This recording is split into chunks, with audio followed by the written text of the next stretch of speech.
बिस्मिल्लाहिर्रहमानिर्रहीम। अस्सलाम वालेकुम माय डियर स्टूडेंट्स, आज हमारा टॉपिक है energy stored in a capacitor, electric potential and capacitor, chapter number 19 का लेक्चर नंबर 5 है और अंजुम मजीद ख्वाजा आपके सामने हाजिर खिदमत है। स्टूडेंट्स, आज हम ये पढ़ेंगे कि कैपेसिटर, जिनको हमने पिछले अपने 2 लेक्चर्स में बड़े अच्छे तरीके से कंगाल के पढ़ा, हमने उसकी कैपेसिटेंस के लिए का पढ़ा, हमने उसकी पोलराइजेशन को पढ़ा, हमने ये पढ़ा कि उनके कॉम्बिनेशंस किस तरह के होंगे, अगर इस तरह के होंगे तो नेट कैपेसिटेंस पे क्या फर्क पड़ेगा, अगर डिफरेंट हो तो उस पर नेट कैपेसिटेंस पे क्या फर्क पड़ेगा। आज हम उसी कैपेसिटर को थोड़ा मजीद स्टडी करेंगे कि ये कैपेसिटर जो जिनके अंदर कैपेसिटेंस मौजूद होती है, एबिलिटी टू स्टोर चार्जेस, तो वो चार्जेस को जो स्टोर करते हैं वो हमें एनर्जी किस तरह फराहम करते हैं। जैसे फर्ज करें, देखिए एक कैपेसिटर है, मैं यहां ड्रॉ करता हूं, ये कैपेसिटर है और इसको एक बैटरी क्या कर रही होती है, फीड कर रही होती है। ये बैटरी जिसका पॉजिटिव ये नेगेटिव ये आई होप आप मेरी बात समझ रहे होंगे। अब पॉजिटिव क्या करती होती है, एक फील्ड जनरेट करके यहां से नेगेटिव चार्जेस को खींच के यहां ले चली जाती है। पॉजिटिव फील्ड ऑब्वियसली अट्रैक्ट करती है नेगेटिव चार्जेस को, तो वो यहां से वहां ले जाती है। अब चार्जेस यहां स्टोर हो जाते हैं और चार्जेस स्टोर होते हैं तो क्या होता है, एक खास किस्म की अच्छी खासी स्टोरेज की वजह से इनके अंदर रिपल्शन पाई जाती है। नेगेटिव नेगेटिव को रिपेल कर रहा है, पॉजिटिव पॉजिटिव को रिपेल कर रहे हैं, and they are ready to leave this, तो तैयार हैं इसको छोड़ने के लिए। लेकिन चूंकि बैटरी ने वोल्टेज फ्राहम की हुई है, वो मेक श्योर करती है बैटरी के चार्जेस उस जगह पर मौजूद रहे, और यहां जो फील्ड जनरेट हो चुकी है इस जगह पर, उसने भी एक बड़ा अहम रोल प्ले किया। पॉजिटिव नेगेटिव को क्या करता है, खींच के रखता है, और नतीजा कैपेसिटर में चार्जेस स्टोर रहते हैं हमारे पास। अब ये चार्जेस तो हमारे पास स्टोर है, ये तो डन है। इनके अंदर जो एनर्जी डेवलप होगी है, इस एनर्जी को हम जो है आज स्टडी करेंगे। एनर्जी क्या चीज है स्टूडेंट्स, हमने ये चीज पढ़ी थी कि जब भी एनर्जी चार्जेस में जो हमारे पास स्टोर होती है वो इक्वल होती है, आप लोगों ने पढ़ा हुआ है, V is equal to energy per unit charge. अगर याद हो तो ये एनर्जी का एक फॉर्मूला पढ़ा हुआ आपने, Q डिवाइड हो रहा है, यहां जाके मल्टीप्लाई होगा, तो एनर्जी हमारे पास आ जाएगी QV के, ये जिसमें V वोल्टेज है और Q हमारे पास क्या है, चार्ज है हमारे पास, E एनर्जी को कहते होते हैं। ये हमारे पास फॉर्मूला, इसको एक मिनट नंबर 1 नाम रख लेते हैं। अब देखें स्टूडेंट्स, खुद अंदाजा लगाएं, मैं आपको ग्राफ से भी कराऊंगा और एक डिफरेंट मेथड जो एक्चुअली इसका मेथड है उससे भी कराऊंगा। देखें, जब आपने बैटरी का बटन ऑन किया, यानी यहां स्विच था, ये आपने ऑन किया, एकदम चार्जेस जाने शुरू हो गए, चार्जेस फ्लो करने शुरू हो गए। इसकी पोटेंशियल होता क्या है कि एक चार्ज यहां से निकला तो अंदर फोर्स ऑफ रिपल्शन पैदा हुई, बैटरी ने और पोटेंशियल दी, क्योंकि इतना आसान नहीं होता कि सेम चार्जेस को एक जगह पे स्टोर करना। बैटरी पोटेंशियल देगी, मजीद चार्जेस अंदर जाएंगे। आपने अक्सर कहा था, अगर कभी सीएनजी गैस भरी हो गाड़ियों में, तो उसमें क्या होता है कि जैसे ही सीएनजी का कनेक्शन जोड़ा जाता है, गैस जो है ना वो सिलेंडर में घुसना शुरू हो जाती है।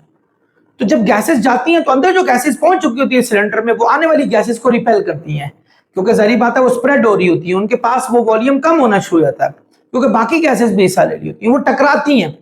मजीद गैस जब जाती है तो वो जो अंदर स्टोर गैसेस होती हैं वो मजीद आने वाली गैसेस को तंग करना शुरू करती है, नतीजा प्रेशर लो होना शुरू हो जाता है। फिर वो सीएनजी का बंदा क्या करता है, उस प्रेशर को थोड़ा सा तेज कर देता है और गैस भरे जाती है। फिर वो प्रेशर जब लो होता है वो उसको और प्रेशर देता है, तो एक मखसूस प्रेशर में उसको लेके जाता है। यहां भी ऐसा ही है, बैटरी ने जब शुरू में पहला चार्ज दिया, जब अभी तक 0 से स्टार्ट की गेम, तो एक्चुअली क्या हो रहा था हमारे पास कि उस वक्त 0 से स्टार्ट हुआ, पोटेंशियल कम था, फिर पोटेंशियल बढ़ना शुरू हुआ, जैसे से पोटेंशियल बढ़ना शुरू हुआ, चार्जेस ज्यादा स्टोर होने शुरू हो गए। ये बिल्कुल ऐसे जैसे वो प्रेशर बढ़ाया तो मजीद गैस के मॉलिक्यूल्स जो थे उस सिलेंडर में अंदर जाना शुरू हो गए। सो एक्चुअली यहां हम जब भी एनर्जी की बात करेंगे तो हम एवरेज पोटेंशियल की बात करेंगे, यानी एवरेज पोटेंशियल, क्योंकि पोटेंशियल एक जैसा नहीं रहता, जीरो से स्टार्ट होता है, बढ़ता जाता है, बढ़ता जाता है, तो हम एवरेज पोटेंशियल की बात करते हैं। अब स्टूडेंट्स, एवरेज से क्या मुराद है? एवरेज से फर्ज करो पहला पोटेंशियल 1 था, फिर 2 हुआ, फिर 3 हुआ, फिर 4 हुआ, ग्रेजुअली बढ़ रहा है ना, 5, 6, 7, 8, 9, 10 तक चला गया। तो मैं अगर इसका एवरेज फाइंड करूं तो मैं क्या करूंगा? Sum of quantities divided by number of quantities. 10 9 19, 8 27, 7 34, 6 40 और 5 45, 49, 52, 54, 55, 55 बाय 10। तो ये 5.5 इसका जो है एवरेज आ गया। इतनी बड़ी कैलकुलेशन की बजाय मैं क्यों ना पहले को और आखिरी को प्लस करके और डिवाइड 2 कर दूं, तो मेरे पास वही 5.5 आना है। एवरेज का मेथड यही होता है। सो मैं ये कहता हूं कि इसका जो पहला वोल्टेज है वो 0 था, स्टार्ट 0 से इसने किया, और जो इसका फाइनल वोल्टेज है वो V है, जो मैक्सिमम गया। जब हम V एवरेज फाइंड करेंगे तो VI plus V1 plus VF divided by 2 हो जाएगा। तो V1 0 है, ये VF जो है V है डिवाइडेड बाय 2, ये V/2 हो गया। यानी एवरेज पोटेंशियल जो था, एवरेज, वो हमारे पास कितना आ गया? V/2। अब मैं इसमें एनर्जी में V की जगह पे जो V एवरेज है इस जगह पे लगाऊंगा V/2। इसको भी बड़ा कैपिटल Q कर लो, because you got so many charges. V/2, तो एनर्जी आ गई QV/2। ये हमारे पास इक्वेशन नंबर 2 आ गई। ये वो एनर्जी है जो इसमें स्टोर हो गई है हमारे पास। अब Q का फार्मूला आप लोगों ने कैपेसिटेंस ऑफ कैपेसिटर में पढ़ा था कि वो CV के इक्वल होता है, और इस Q की वैल्यू को उठा के मैं इसमें पुट करूं तो E इज इक्वल टू होगा CV, और ये V/2, ये हमारे पास आ गया। CV को V से करें तो क्या आएगा? CV²/2। ये हमारे पास आ गया। ये नंबर 3 एनर्जी का तीसरा फार्मूला आ गया। ये भी एनर्जी का फार्मूला है, ये भी एनर्जी का फार्मूला है, और ये भी हमारे पास एनर्जी का फार्मूला है। अब हमने Q का फार्मूला क्या पढ़ा था स्टूडेंट्स? CV। अगर यहां से मैं V की वैल्यू निकालूं, C वहां जाके क्या हो जाएगा? डिवाइड, और इसकी वैल्यू को उठाकर इस जगह पे पुट कर दूं तो क्या होगा? देखिए आप खुद सुने। E is equal to CV की जगह पर क्या है? Q/C bye Q/C, sorry, bye 2 यहां लिख लें, चलें, कुछ नहीं होता। C और स्क्वायर भी है, ये स्क्वायर भी था। Q² ओवर 2C², ये C² आ गया। C उसके स्क्वायर से कटेगा, बिकॉज C नीचे 2 टाइम्स दिया हुआ है। तो स्टूडेंट्स, एनर्जी का formula, energy in a capacitor आ गई Q²/2C। ये हमारे पास भी एनर्जी का एक फार्मूला आ गया। ये 2 फार्मूले बड़े मशहूर हैं, ये याद रखिएगा। एक ये कहीं भी यूज हो सकते हैं। सो आई होप स्टूडेंट्स ये बातें तो समझ आ गई होंगी। तो जो कैपेसिटर में एनर्जी स्टोर होती है वो होती है Q² डिवाइडेड बाय 2C के।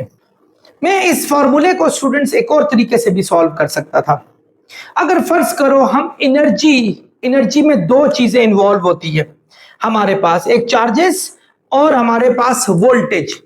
अगर इनका ग्राफ बना लूं, ये देखें, ये ग्राफ बना लूं जिसमें ये वोल्टेज है, ये हमारे पास क्या है?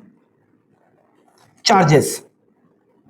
ये 0 से वोल्टेज स्टार्ट हुई, जैसे जैसे वोल्टेज बढ़ रही है, जैसे जैसे वोल्टेज बढ़ रही है वैसे वैसे Q की वैल्यू भी बढ़ती जा रही है। यानी ये आप देखते जाएं, Q की वैल्यू भी बढ़ती जा रही है। यानी ये Q हमारे पास मैक्सिमम है, 0 से हमारे पास वोल्टेज स्टार्ट हुई है। ये हमारे पास किसका ग्राफ है? एनर्जी का, एनर्जी इन कैपेसिटर्स।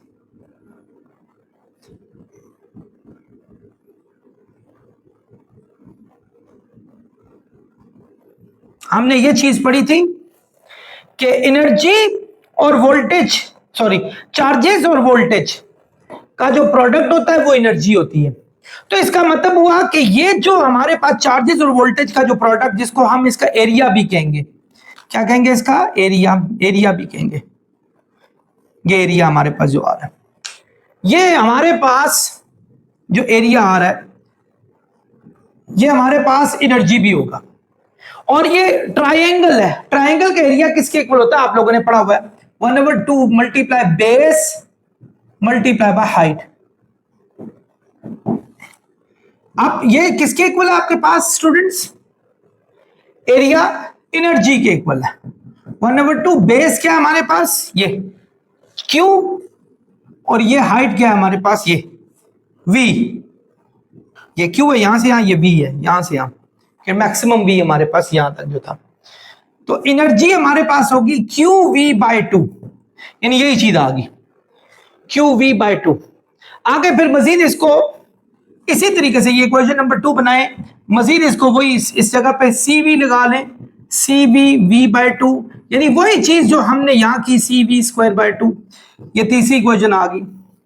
फिर इस V में आप ये Q/C लगा लें, तो हमारे पास एनर्जी का फार्मूला जो फाइनल आएगा वो Q²/2C आएगा, यानी यहां से देख के लगा सकते हैं। सो स्टूडेंट्स, इसको हम ग्राफ के मेथड से भी अच्छे तरीके से सॉल्व कर सकते हैं। इस एनर्जी को देखते हुए स्टूडेंट्स, हमारे पास कैपेसिटर के बहुत सारे यूजेस भी हैं। अगर आपको मेरा पिछला 2 लेक्चर्स पहला याद हो, मैंने बड़ी तफसील से इनका बताया था। आमतौर पे use for filtering unwanted frequency. Capacitor की सबसे अच्छी बात ये होती है, इसमें एनर्जी स्टोर होती है और बड़ी ही एक ही फ्रीक्वेंसी से एनर्जी इसमें से रिलीज होती है। तो अनवांटेड फ्रीक्वेंसी को आप कंट्रोल कर सकते हैं। अगर कहीं किसी जगह पर इशू हो, आप उसको फिल्टर कर सकते हैं। इसकी सबसे अच्छी एग्जांपल बताता हूं कि याद रखिएगा, एक 2 किस्म के करंट होते हैं, एक होता है एसी करंट, एक होता है डीसी करंट। एसी करंट को डीसी करंट में शिफ्ट करने को रेक्टिफिकेशन कहा जाता है। उसमें फिल्टर के तौर पर आपके कैपेसिटर यूज होते हैं। अब मैं अभी ये तो नहीं बताऊंगा, क्योंकि हम जब एसी करंट पढ़ेंगे तो उसमें बड़ी तफसील से बताऊंगा। तो उसमें फिल्टर के तौर पर जब हम जब अभी कैपेसिटर को यूज नहीं कर रहे थे ना, तो जो डीसी करंट पैदा हो रहा था उसके अंदर हमारे पास बहुत सारी रिपल फ्रीक्वेंसीज पैदा हो रही थी। उनको कंट्रोल करने के लिए कैपेसिटर को यूज किया था, ताकि एक ही रिदम में, क्योंकि डीसी करंट एक ही रिदम में बहता होता है, तो ये इसमें यूज। कैमरा के वाले से मैंने पहले भी बताया कि कैमरा में जैसे ही आप कैमरे का फ्लैश को ऑन करें, बटन दबाएं, तो कैपेसिटर क्या करता है, क्विकली रिलीज करता है एनर्जी और फौरन सामने तस्वीर खींच लेता है, और बाद में फिर वो बैटरी से अपनी रिक्वायर्ड एनर्जी जो है वो ले लेता है। रेफ्रिजरेटर में यूज होते हैं हमारे पास। आपने अक्सर औकात देखा होगा, रेफ्रिजरेटर कभी तेज जाता है, कभी उसकी स्लो हो जाती है ठंडक। तो वो क्या रीजन है, वो खुद ब खुद ही उसको वो सेट कर रहा होता है। उसके अंदर एक खास किस्म का सिस्टम होता है और उसमें भी कैपेसिटर लगे होते हैं। कैपेसिटर क्या कर रहे होते हैं, उनकी ठंडक को उनको मॉनिटर कर रहे होते हैं सारे। इस तरह एसी में लगा होता है, एयर कंडीशनर्स में। फैन की स्पीड में आपने वो जो आपका डिमर होता है, उससे आप फैन स्पीड तेज करते हैं और आहिस्ता करते हैं। वो एक्चुअली क्या कर रहा होता है, वो उसके अंदर जो कैपेसिटर होता है उसमें वो चार्जेस को जो क्या कर रहा होता है, आइडेंटिकेट कर रहा होता है कि भाई अब तू चार्जेस स्लो भेजना, तेज भेजना, उसके मुताबिक स्पीड का डिसीजन होता है सारे का सारा। और आखिर में वही रेक्टिफिकेशन जो मैंने आपको बताई थी कि एसी को डीसी में चेंज करने के लिए खास फिल्टर्स के तौर पे यूज होते हैं, ताकि जो हमारे पास रिपल्स जो पैदा हो रही हैं उनको कंट्रोल किया जा सके। आई होप स्टूडेंट्स आपने ये सारे लेक्चर को अच्छे तरीके से समझा होगा। नेक्स्ट लेक्चर तक आप लोगों से इजाजत चाहूंगा। अपना बहुत ख्याल रखिएगा। अस्सलाम वालेकुम।